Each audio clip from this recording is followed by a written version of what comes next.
నిన్నటి నుంచి ప్రారంభమైనటువంటి ఆర్టీసీకి సంబంధించిన సమ్మె, వాటి పట్ల ప్రభుత్వం ఇప్పటి వరకు ఏ విధంగా సానుకూలంగా వారి పట్ల ఉందో ఆ సమస్యలన్నిటిని కూడా మంత్రివర్గ ఉపసంఘంగా ఉన్నటువంటి రిసోర్స్ మినిస్టర్ గ్రూప్ ఆఫ్ మినిస్టర్స్కి పిలిచి మాట్లాడాలనే ఆలోచన చర్చ జరిగే సందర్భంలోనే మరి వరంగల్ నర్సంపేటలో జరిగిన సంఘటన కానీ ఇంకా ఇతరత్ర కొంత అటువంటి పరిస్థితి దృష్ట్యా మంత్రివర్గం పూర్తి స్థాయిలో కన్సర్న్ ఉంది.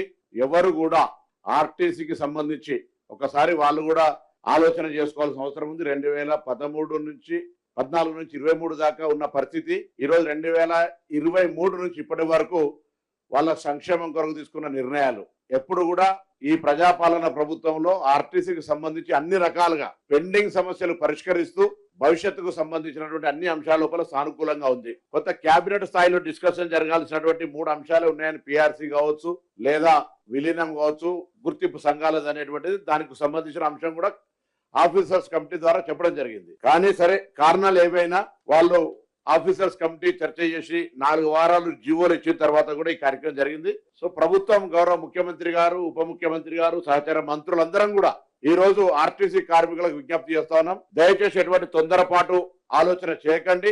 ప్రభుత్వం పూర్తి స్థాయిలో మీ పట్ల సానుకూలంగా ఉంది.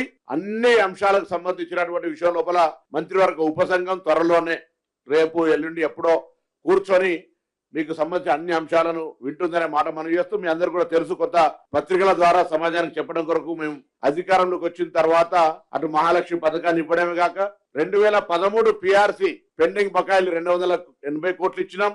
2017 పిఆర్సీని ఇవ్వడంతో పాటుగా కార్మిక నియామకాలు కావచ్చు లేదా డిస్మిస్డ్ ఉద్యోగాలకు సంబంధించి కావచ్చు, కొత్త ఉద్యోగాలు కావచ్చు, కొత్త బస్సులు కొనుగోలు చేయడం కావచ్చు, ఇన్ఫ్రాస్ట్రక్చర్ డెవలప్మెంట్ చేయడం కావచ్చు, అన్ని రకాల ఆర్టీసీ కార్మికులకు సంబంధించి పూర్తిగా సామరస్యంగా ఉన్నాం. మనం ఈ మధ్యలో మేనేజింగ్ డైరెక్టర్ గారు మేము మాట్లాడినప్పుడు కొంత యాజమాన్యం తరఫున కింది స్థాయిలో కొంత అధికారుల దగ్గర కొంచెం సమస్యలు ఉన్నాయంటే వాటిని కూడా తీసేసి ఎలక్ట్రికల్ బస్సులు వస్తుంటే ఉద్యోగ భద్రతకు సమస్య అనేటువంటి ఒక అపోహ సృష్టించిన సందర్భంలో కూడా అనేక సందర్భంలో ఒక్క ఉద్యోగం కూడా ఈ ప్రభుత్వం తీసేసే పరిస్థితి లేదు, తీయదు అనే మాట కూడా స్పష్టంగా చేసినాం. కానీ బయట నుంచి కొంత ప్రోత్సాహం జరిగిందా లేకపోతే ఇంకొక ఉద్రేకపూరితమైన వాతావరణం కలిగిందా, ఏది ఏమైనా దయచేసి మరొకసారి అందరికీ తెలంగాణ ప్రభుత్వ పక్షాన ఈరోజు కేబినెట్ లో చర్చించిన మేరకు కానీ వారి పట్ల ఇప్పటి వరకు అవలంబించిన తీరు పట్ల కానీ అందరికీ విజ్ఞప్తి చేస్తాను. దయచేసి ఎవరు కూడా ఎటువంటి అనాలోచిత నిర్ణయం తీసుకోవద్దు. కార్మికుల సంక్షేమం, ప్రయాణికుల సౌకర్యం, సంస్థ పరిరక్షణ అనే ప్రకారంగా ఈ ప్రభుత్వం వ్యవహారం చేస్తుంది. ఈ రోజు ఒక రవాణా శాఖ మంత్రిగానో లేకపోతే ఇంకొక మంత్రే కాకుండా మొత్తం కేబినెట్ అంతా కూడా మీ పట్ల కన్సర్న్ ఉంది అనేటువంటి మాట సందర్భంగా వ్యక్తం చేస్తా ఉన్నాను.